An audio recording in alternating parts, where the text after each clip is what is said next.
সিরাজগঞ্জের শাহজাদপুর নলুয়া গ্রামের বটতলা এলাকার চাঞ্চল্যকর ব্যবসায়ী রইস উদ্দিনের হত্যা মামলার রহস্য উদ্ঘাটন ও 2 জন হত্যাকারী গ্রেফতার।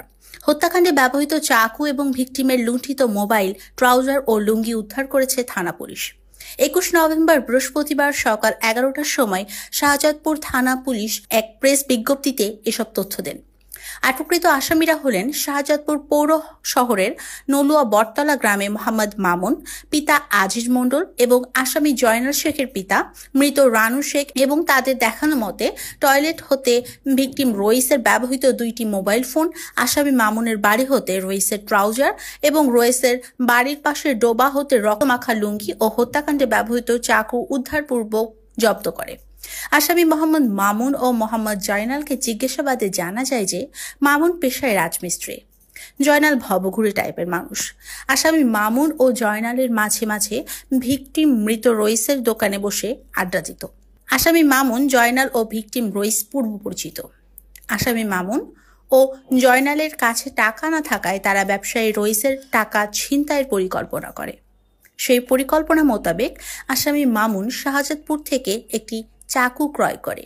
এরপর 3 নভেম্বর রাত 10টা থেকে রইসকে অনুসরণ করতে শুরু করে। আনুমানিক 10 ঘটিকায় রইস বাড়ি যাওয়ার পরে রাত আনুমানিক 11:50 ঘটিকায় আসামি মামুন এবং জয়নাল রইসের ভাড়া বাড়িতে গিয়ে রইসকে ডাক দেয়। রইস বাহিরে বের হলে আসামি জয়নাল রইসকে চেপে ধরে।